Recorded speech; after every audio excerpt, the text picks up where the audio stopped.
I showed up for my birthday party to find a sign on my parents' door saying you're not welcome here. So I added neither is my money, walked back to my car and drove away. They'd been calling me nonstop ever since. I still remember the cold snap in the air that night, January 14th, the eve of my 30th birthday.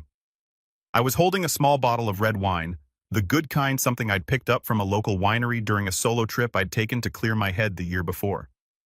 It was meant to be a gift for my parents, something to celebrate, maybe laugh over dinner, reminisce about childhood stories, even endure a few cringy baby photos. My mom always loved to pull out when guests were over. That's how I pictured it anyway. A quiet dinner with my family, maybe a cake at the end. Nothing big, just normal comforting. But when I pulled into their driveway, everything already felt off. No extra car parked out front like I'd expected, no balloons, no lights in the window, just the porch light casting a dull yellow over the door like it had for the last 2 decades. I told myself maybe they were keeping it low-key this year. I hadn't asked for anything, just mentioned I'd be coming over after work. It wasn't like I was expecting a party. Then I saw it. A sheet of paper taped crookedly to the front door. Just one line written in fat black marker. "You're not welcome here." I stood there for a second, gripping the wine bottle with both hands, rereading the words like maybe I was misunderstanding them. Maybe it was a joke. Some prank my younger cousin might pull, but the handwriting was unmistakable. My mother's slanted dramatic cursive with extra loops on the Y and the H. My stomach dropped. At first I thought I was hallucinating. Surely no one puts that on their own front door, not for their son, not on his birthday. But then I heard it. Laughter, not distant echoes, not TV noise, actual voices, familiar ones. My dad's low chuckle, my sister's high-pitched laugh, my brother-in-law talking loudly over everyone like he always does. Plates clinking, the oven timer beeping. Someone said, "Pass the bread." The dog barked once and was immediately hushed. They were having dinner. My birthday dinner without me. My first instinct was to knock, to just demand an explanation, ask them what was going on, what I did wrong. But something in me, something old and worn down, stopped me. A part of me that had seen this coming in slow motion for years, like a car veering off course in an icy parking lot, tires spinning, no one at the wheel. So instead, I took out my phone and snapped a photo of the sign. Not out of pettiness, out of necessity, like proof that it had really happened, that I hadn't imagined it. I walked back to my car, set the wine bottle on the passenger seat, and just sat there for a while watching the house through the windshield. They didn't even notice. No one peeked out, no one texted, no one cared. That was the last time I saw my family in person. For context, my name's Blake and I had just turned 30. I'd been living about 40 minutes away from my parents' house since I was 24, after finally landing a stable job in digital marketing. Nothing flashy, but I'd worked hard for it. My relationship with my family had always been a little strained. I was the quiet one, the middle child sandwiched between a golden child older sister Lauren and a loud, reckless youngest Eric, who still lived with my parents at 27 and somehow managed to make himself the center of attention every time we were all in the same room. Lauren had always been their pride. Got married at 23, 2 kids by 28, house in a nice suburb, did everything right. She and Mom were like best friends who texted daily. Dad called her his little CEO. Meanwhile, I was just Blake, the one who never caused trouble, who paid his own rent, didn't ask for help, and got forgotten at family dinners more than once. Eric, on the other hand, got bailed out of a DUI when he was 25 and was still treated like some lovable screw-up who just needed time to find himself. I wasn't the kind of person who needed validation. At least I didn't think I was. But over the years, all the little things added up. The forgotten birthdays, the missed calls, the fact that my job, my life was never quite interesting enough to talk about. I was always the one asked to bring extra chairs to Thanksgiving, never the one asked about work or relationships. Once, I brought a girlfriend to a family barbecue, and Mom called her Brittany the whole evening. Her name was Claire. Still, I kept showing up because they were my family, because I thought maybe one day things would click. They'd see me for who I was, not who I wasn't. So that night, standing on that porch staring at that sign, I felt something inside me crack and shift. Not rage, not even sadness, just a cold, settling silence. I went home. I blocked all their numbers. One by one, no message, no explanation, not even to Lauren, who had stopped reaching out to me months ago. Anyway, too busy with her real family. I deleted the family group chat. I pulled down the few framed photos I had of us in my apartment. It was like performing a quiet funeral. Just me and the ghosts. For a while, I didn't hear anything. No one followed up, no one emailed, no letters, no smoke signals. It was like I'd been erased. And I got used to it faster than I thought I would. I started taking long walks, cooked more, went to therapy, built new routines. I even got promoted. Then about a year later, almost to the day, I got a message request on Facebook. It was from an account I didn't recognize. The profile picture was blank, but the name was unmistakable. My father, Blake. I know you're upset, but we need to talk. It's urgent. I stared at the message for a full minute before clicking out of it. My hands were shaking. I didn't respond. I didn't even block him. I just left it hanging there like a rotten fruit on a dead tree. 2 days later, another message. This time from Lauren. I don't know why you're still acting like this. What happened last year was a misunderstanding, but now we really need you. Mom and Dad are in trouble. Please answer. That one hit differently. It wasn't just the message, it was the tone. Like I was the problem, like I was punishing them unfairly. I read it again, and all I could think about was that sign on the door, the laughter, the way they didn't even notice I was outside. A week later, the messages escalated. Eric tried calling from a different number. Then my mom emailed me from a church account. They were in financial trouble, facing foreclosure on their house, and they needed help. Money fast. Apparently, Eric had racked up some debt under their names, and Lauren and her husband were tapped out because of some remodeling project. They were turning to me the invisible son, the one who wasn't welcome, and now they were furious that I wasn't leaping in to save them. It got worse after that. Guilt-trippy texts, long emails about family bonds, and how could you do this to your own mother? Even a voicemail from my dad practically growling that I was being dramatic over one mistake, and that I was letting a grudge ruin the entire family. I didn't delete any of it. I was saving it because something in me had changed that night on the porch, and I wasn't going to let them rewrite the story this time. But what they didn't know, what they still don't know, is that I'm not just ignoring them. I'm planning something, and they're not going to see it coming. I didn't respond to any of their messages right away. I just watched them come in one after another, each one layered with guilt, denial, and a strangely casual sense of entitlement. It was like they'd skipped right over the apology and jumped straight to the part where I was supposed to save them. As if nothing had really happened. As if I should have just brushed off being literally locked out of my own family on my birthday. As if I didn't have a right to be hurt. But I waited. I waited to see if maybe someone would actually acknowledge what they did. Not beg, not manipulate, just own it. They never did. Lauren was the first to break the silence in a big way. She showed up at my apartment unannounced, wearing oversized sunglasses and holding one of those half-melted iced coffees. She always nursed when things were stressful in her life, like when her husband forgot their anniversary or when the neighbor's kid got into a better preschool than her daughter. I didn't even know how she found my address. I know you're mad, she said the second I opened the door, standing on my welcome mat like it had personally offended her. But this is getting ridiculous. You're blowing this way out of proportion. I just stared at her. She looked past me into the apartment like she expected to see signs of misery.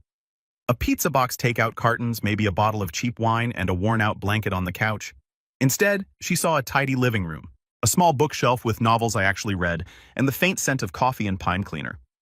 I had made a life a peaceful one, and I think that threw her off. What do you want, Lauren? I asked, voice low. They're going to lose the house, she said, stepping closer, like we were just picking up a sibling argument from childhood. Eric messed up, Mom and Dad are scared, and now they're blaming me for not doing more because I didn't want to take out a second mortgage. But I've got 2 kids, Blake. You don't even have, don't I? Said sharply. She shut up for a second. You weren't even at dinner, I said, still holding the door. The night of my birthday, you weren't there, but you didn't call either. You didn't ask why I wasn't there. I thought maybe you canceled. Lauren. She looked away and her voice went flat. Mom said you didn't want to come. There it was, the lie. So easy, so rehearsed. And you believed her, I asked. After 30 years of being ignored, brushed aside, excluded. After all the times I showed up, supported you, backed you, you really thought I just flaked on my birthday. She crossed her arms. Look, I'm not here to fight. I'm just trying to fix this. We're family. Blake. I let that hang in the air for a beat, then stepped back and quietly closed the door in her face. She left without knocking again. 2 weeks passed. More emails, more texts. My dad sent one that read, "We didn't mean it to be cruel. It was just a hard time and we didn't want drama that night. We needed peace." That one stuck with me. We needed peace. As if my presence disrupted their peace. As if I was the storm. The next turning point came when I ran into my uncle, my mom's younger brother, at a coffee shop downtown. I hadn't seen Uncle Pete in over a year, but he always liked me more than the others. We chatted briefly, small talk mostly, until he brought up the foreclosure. They're talking to everyone they can, he said, trying to get someone to help float them for a few months. I nodded. I heard. You know your dad told me you offered to help but then pulled out at the last minute. My jaw tensed. That's not true, I said flatly. Pete frowned. Yeah, it didn't sound like you. Thought it was weird. So now they were lying. Not just covering up their actions, but rewriting the narrative, trying to turn me into the villain. I knew my parents were good at spinning things. But this was new, and Pete wasn't the only one. Word got back to me through another cousin that I'd abandoned the family in their time of need, that I was bitter over something small, and that I held grudges like a child. That was the last straw. I didn't say anything publicly. I didn't respond to the messages or tell anyone my side. I just started watching, listening, paying attention, and that's when I found out about the account. My mother had opened a joint savings account in my name when I was a teenager. Something she told me was just in case. I never used it, never touched it. But I found out through a quiet conversation with Pete, who used to work in banking, that the account was long closed and that it had been emptied 5 years ago. Over $14,000. Money that was supposed to be mine from an old inheritance. Something left by my grandmother who passed when I was 19. I never saw a dime. Pete looked uncomfortable when he told me. I didn't want to get involved. Blake, but I figured you should know. They said they needed it for Eric's rehab. Eric rehab number 2, if I remembered right. The one he left early because he wasn't feeling it. The one my parents praised him for trying, even though he quit and ended up spending the next year couch surfing with friends and blowing through his credit card. I felt sick. It wasn't about the money. Not really. It was about the pattern, the betrayal, the fact that they stole from me quietly, then cut me off when it no longer suited them. They had been using me emotionally, financially, and now reputationally. And when I finally stopped giving, they acted like I was the one who turned my back. I kept everything. Screenshots, voicemails, copies of the old account statements that Pete helped me track down. I started documenting things not out of paranoia but preparation, because I wasn't going to keep playing the role they cast me in. Then came the betrayal that shattered the last piece of me that still stupidly hoped they'd change. It was a Sunday afternoon when I got the message. Not from Lauren, not from my parents, from Claire. Yes, that Claw, my ex. The one they had called Brittany all through that barbecue. The one who broke things off 2 years ago because she said she didn't want to marry into my family. We hadn't spoken since. Her message was short, cold, and devastating. Your mom reached out to me. She said, "You're spiraling," and asked if I'd consider talking to you, maybe helping you see reason. I told her not to contact me again. Just thought you should know. I don't know how long I stared at the screen. My mother? My mother had contacted my ex-girlfriend behind my back, told her I was spiraling, and tried to manipulate her into emotionally re-engaging with me to what snapped me out of my tantrum, drag me back into the fold. I felt like I couldn't breathe. It was humiliating. It was intrusive. And it was the most grotesque violation of my privacy I'd ever experienced. She hadn't just crossed a line, she had bulldozed through a wall. And for what? Because I wouldn't open my wallet. Because I refused to be their safety net. That night I sat at my desk and opened a blank document. At the top I wrote, "They said I was being dramatic over one mistake." And underneath it, I began writing every moment, every quote, every memory, every lie.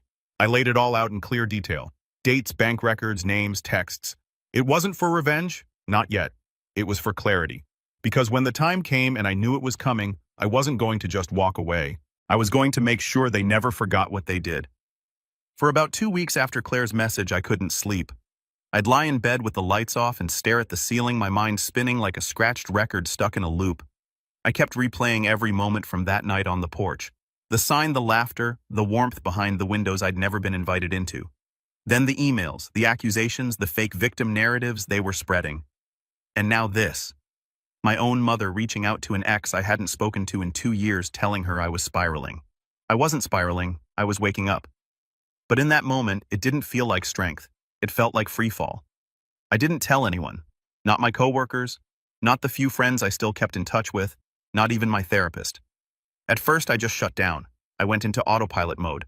Wake up, shower, eat something small, commute work, smile politely at meetings, laugh when someone made a bad joke about spreadsheets, reply to emails like nothing was wrong. I'd always been good at staying invisible. I was raised to be.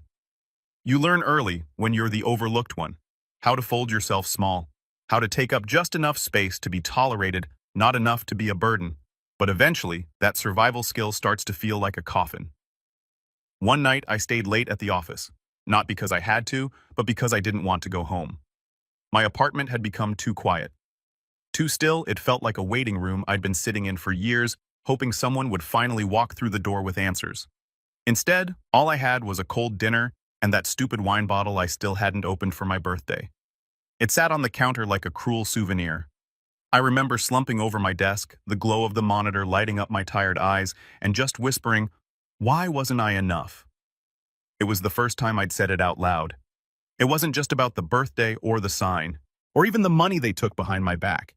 It was years of being the second thought, the afterthought, the background character in a family that always made me feel like I had to earn a seat at the table that should have been mine by birthright. And now they wanted help, not because they saw my value, but because they saw my wallet. That realization broke something in me. But in the silence that followed, something else started to grow. Resolve. A few days later, I booked a session with my therapist. I hadn't seen her in a while, not since things with Claire ended, and I almost canceled at the last minute, but I went. I sat down across from her, still half in that haze, and I just said, "I think I'm done pretending they'll change." She nodded, didn't say anything, just waited. And for the first time, I told someone everything. Not just the surface level stuff, not just my family doesn't get me. I told her about the sign on the door, the stolen inheritance, the lies they were spreading. Claire? The messages, the guilt trips, everything. It poured out of me like water from a cracked dam. My voice shook. My hands trembled, but I didn't stop. And when I was done, she sat with it for a while before finally asking, "What would healing look like for you, Blake?" That question haunted me for days. I didn't have an answer at first. I wasn't sure I'd ever be fully healed. But I knew what I didn't want anymore. I didn't want to be the dependable, invisible son. I didn't want to be the backup plan, the silent support beam holding up a house that never once sheltered me. So I started small. I redecorated my apartment. Nothing drastic, just changes. I got rid of the old couch my parents gave me when I moved out. A hand-me-down with coffee stains and a sagging cushion I'd never bothered replacing. I bought one I actually liked. Firm, clean, new. I donated old clothes, got new sheets, rearranged the furniture, hung art I actually cared about. It felt like reclaiming space in my own life. Then I started cooking again. I'd forgotten how much I liked it. Not just microwave meals or rushed pasta, but real cooking. I made lentil stew one night, slow-cooked for hours with garlic naan and roasted carrots. It filled the apartment with warmth. I lit a candle, ate on real plates. It was just me. But for the first time, that didn't feel lonely. It felt peaceful.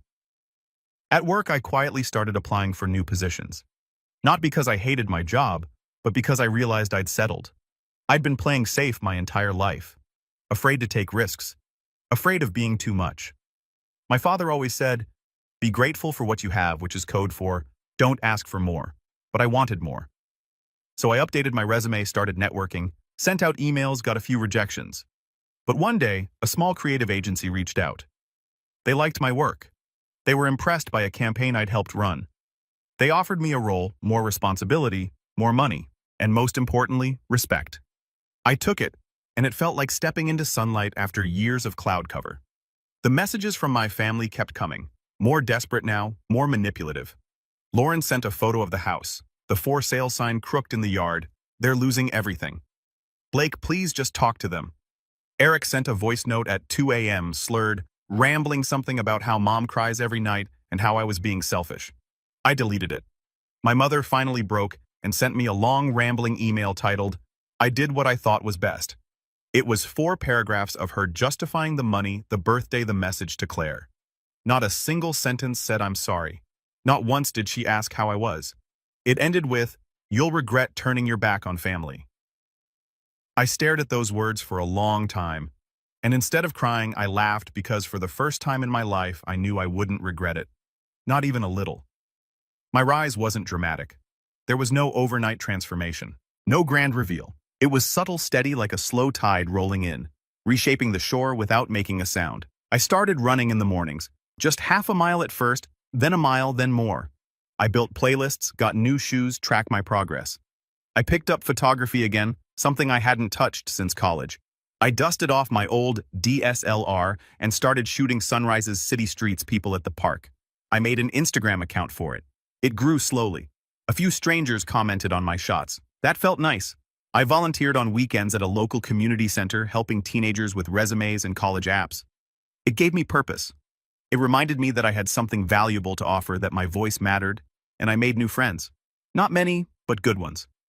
People who didn't know me as the quiet one or the backup son. People who liked me for me, the man I was becoming. He didn't need their approval. He didn't need to prove his worth. But that didn't mean he'd forgotten.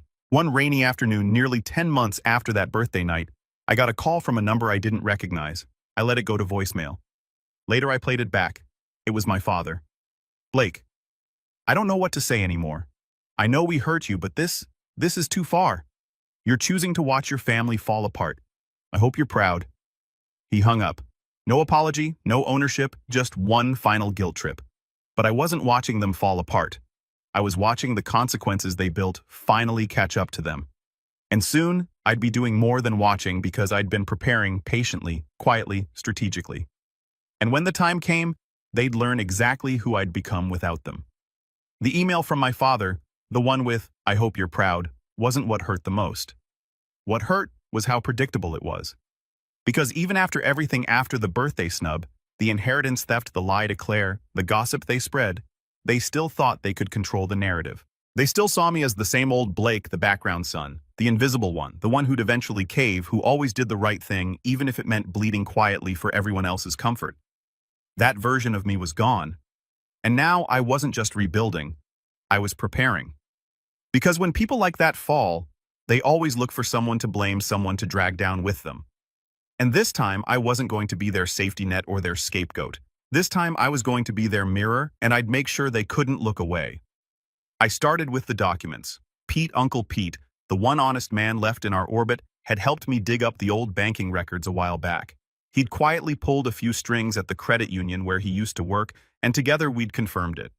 The inheritance account in my name had been drained 5 years ago, bit by bit. ATM withdrawals, transfer after transfer, all logged under my mother's login credentials. I'd asked him then, can they be held liable? He'd sieged. It's tricky. You were technically a legal adult by the time the withdrawals happened, and if your name was on the account but you never disputed anything until now. It's not impossible, but it's a long process. I hadn't pursued it at the time, but now things were different. I wasn't looking for the money anymore. I was looking for leverage. The next step was Claire. It took me 3 days to work up the courage to text her. I didn't want to stir the past, but I owed it to myself to understand how deep this mess went. I kept the message short and respectful. Hey Claire, I promise I'm not trying to open old wounds, but I need to ask. When my mother reached out to you, what exactly did she say? To my surprise, she responded almost immediately. She said you were having a breakdown, that you'd isolated yourself from everyone. She asked if I'd call you and try to get you to snap out of it. She made it sound like you were spiraling into some dark place. Said she was afraid for your mental health. I was shocked, Blake. I knew things ended badly, but I never thought your mom would go that far. I sat with that for a long time. They hadn't just smeared my name behind closed doors. They were weaponizing concern, spinning lies about my mental health to manipulate the people around me. It wasn't just cruel, it was dangerous. I thanked Claire, told her I appreciated her honesty, and then I saved the message, more documentation, more pieces for the puzzle I was building. I spent the next month gathering. I started with old emails, messages from Lauren, my parents, even a few from Eric over the years. Passive-aggressive jabs about how you've always been too sensitive, or you never really pitched, and like the rest of us. I organized them into folders, screenshotted threads labeled voice messages. Then I went deeper. Pete introduced me to a lawyer friend, Maggie, who specialized in financial disputes and family estate matters. I met with her one Saturday afternoon at a quiet little office downtown, handed her a flash drive, and walked her through everything. She listened, asked questions, took notes. When I finished, she leaned back and said, "They might not have committed fraud in the criminal sense, but this is a pattern of financial exploitation, especially if we can prove coercion or misrepresentation. If nothing else, it's civil. And frankly, it's morally bankrupt." That word coercion rattled in my chest like a key in a lock, because that's what they'd done for years. With guilt, with silence, with control disguised as care. And now they were trying to do it again. Only this time, it was me who held the door. Maggie told me we had options whether you want to sue or not. She said you have a case. You could go public. You could file a claim. You could even approach the bank about identity misuse. Depending on what we find, but first, I suggest you sit on this a bit. Let them keep talking. Let them show you who they are when they think you're still quiet. And so I did. I waited. And as if on cue, they started to panic louder. Lauren called again. I let it go to voicemail. This time, her voice was trembling. Blake, I'm sorry. Okay, I'm sorry. I didn't know about the account. I didn't know about the sign. I've had so much on my plate, the kids work everything. Mom and Dad they're falling apart. They're fighting all the time. Eric's threatening to move out. They might lose the house. Please just talk to them, please. Then, after a pause, she added, You're not this cold.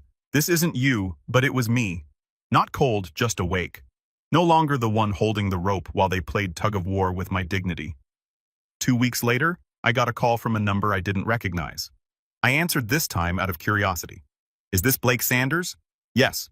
This is Officer Rutledge with the County Police Department. We received a report from a Mr. Eric Sanders that you've been threatening the family. He listed your number and email and said, You've been sending harassing messages. Do you have a moment to speak with me? My stomach dropped. For a brief second, the old fear came flooding back, the instinct to shrink to apologize to smooth things over. But I caught myself. No, officer. I haven't contacted my brother in over a year. I have documentation of all communication. I'd be happy to share that with you. The officer paused. Well, that's helpful. Honestly, his statement was thin, but we had to follow up. Mind sending over whatever you have? I did. Every email, every voicemail, every unreturned message, every screenshot showing that they had been the ones hounding me, not the other way around. I never heard back from Officer Rutledge, but the message was clear. Eric had tried to escalate things. Maybe out of spite, maybe out of desperation, maybe because someone likely my father had told him to do it. And now they played to their hand. They weren't just desperate, they were dangerous, which meant it was time for me to stop playing defense. I called Maggie. I want to move forward. I told her not just legally, I want to make sure they can't do this again to me or anyone else. She helped me draft a cease and desist letter. We addressed it to each of them individually, my parents Lauren and Eric. It spelled out the harassment, the lies, the slander, and it warned that any further attempts to contact me, smear me, or involve law enforcement under false pretenses would result in immediate legal action. I sent it certified mail signature required. The silence that followed was deafening. No calls, no emails, no more voicemails at 2 a.m., just nothing. For the first time in over a year, I breathed easy. But I wasn't done yet because they had spent decades telling everyone I was unstable, ungrateful, unloving. They'd rewritten our story and handed it out like a script. And now they were about to face the full consequences. Not in anger, not in chaos, but in clarity. I started working on something else, something bigger. It began as a document, then a draft, then a story. Not for the public, not yet, but a record of who I was, what they did, and what happens when the quiet one finally speaks, because they called it one mistake. But soon the world would know just how many there really were. I didn't get satisfaction from watching them suffer. That's the part people get wrong about revenge.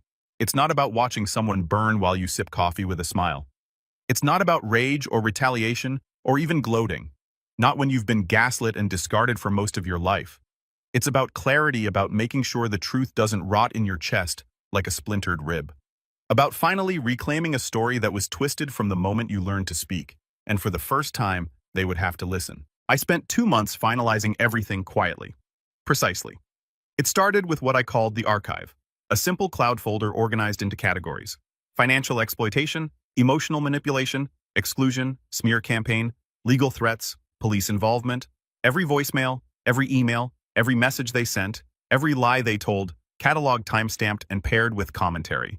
I included my own reflections, my therapist's notes with her consent, and a timeline of every major incident from childhood through that birthday night with the sign on the door. It wasn't just for documentation, it was a mirror one they couldn't shatter or look away from. Then I compiled a letter, not an attack, a report, a full breakdown of what they did to me and why it mattered. I titled it, The Son You Never Saw. And I sent it not to them, to the people they cared about. Their church leadership, their neighborhood association, bored my cousin's family, a few of their closest friends. The very same people they'd told for years that I was distant, unstable, selfish, and cold. Each recipient got a link to the archive. A personal note, not accusatory, not cruel, just honest. I'm sharing this not to shame anyone, but to tell the story they've never allowed to be heard. I've remained silent out of fear and respect.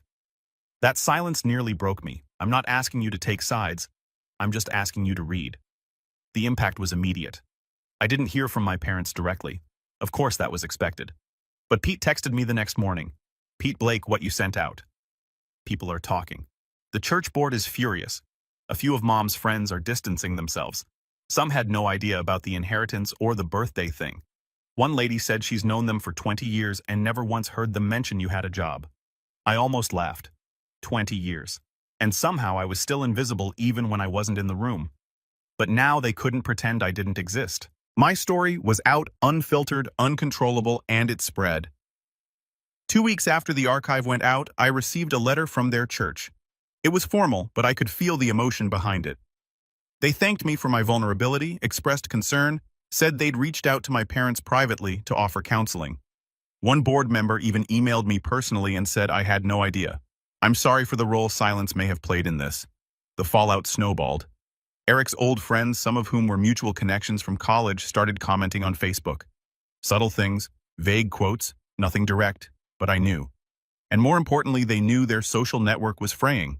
People were watching now, whispering. They were no longer the beloved family with the troubled middle child who never visits. They were the parents who locked their son out on his birthday, drained his inheritance, and then spread rumors about his mental health when he refused to save them.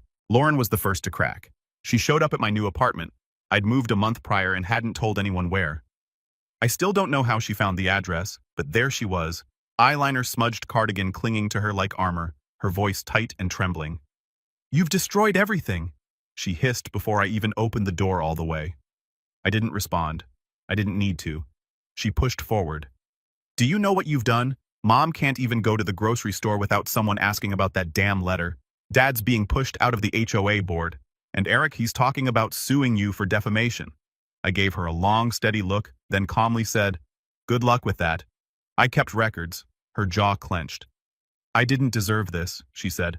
"None of us did." That was the last straw. I stepped out, closed the door behind me, and stood in front of her. Not with anger, not with smugness, but with something colder, cleaner. "I begged for years," I said quietly, "for recognition, for space, for a sliver of decency. I gave you all chance after chance. I never lashed out, never retaliated. I even kept showing up, hoping maybe one day someone would see me." I took a step closer. "You made this, all of you, with every lie, every silence. Every time you rolled your eyes and said I was being dramatic. You didn't care about me, Lauren. You cared about the version of me you could control, the one who stayed quiet and picked up the pieces." Her eyes glossed over. "We were trying to protect the family." "No," I said, voice hardening. "You were trying to protect the image of the family." She didn't respond. She couldn't. And before she could launch into another tirade, I handed her an envelope. Inside was a formal letter from Maggie the lawyer. It detailed my intention to seek legal repayment for the drained inheritance. It cited account numbers, transaction records, and legal statutes outlining exploitation of financial assets without consent. The letter ended with an option: settle privately or we go to court. Lauren didn't say another word. She just left. 3 months later, I received a payment. $14,000. No apology, no acknowledgement, just a check in the mail from a joint account under my parents' names with the memo settlement. It wasn't about the money, it never was. But it was the first time they were forced to give something back. And with that, the rope I'd carried around my neck for 30 years finally snapped. I took the check, deposited it, and transferred half of it to a local scholarship fund I'd been working with. The same one that helped kids who, like me, had been told they weren't enough by the people who should have lifted them up. The other half I used to take a trip, not a vacation, a reset. I went to a quiet cabin in the mountains. No signal, no noise, just trees, silence, and peace. The kind I never knew existed. And on the final night there, I opened that same wine bottle I'd brought to my parents' house for my 30th birthday. The one that had sat unopened for a year and a half. I poured a glass, took a long sip, and wrote the final entry in my archive. They said I was being dramatic over one mistake, but it was never just one, and now they finally understand. The son they discarded is the man who learned to stand. Not in spite of them, but without them. I closed the file, uploaded it to a secure drive, and walked away from it all.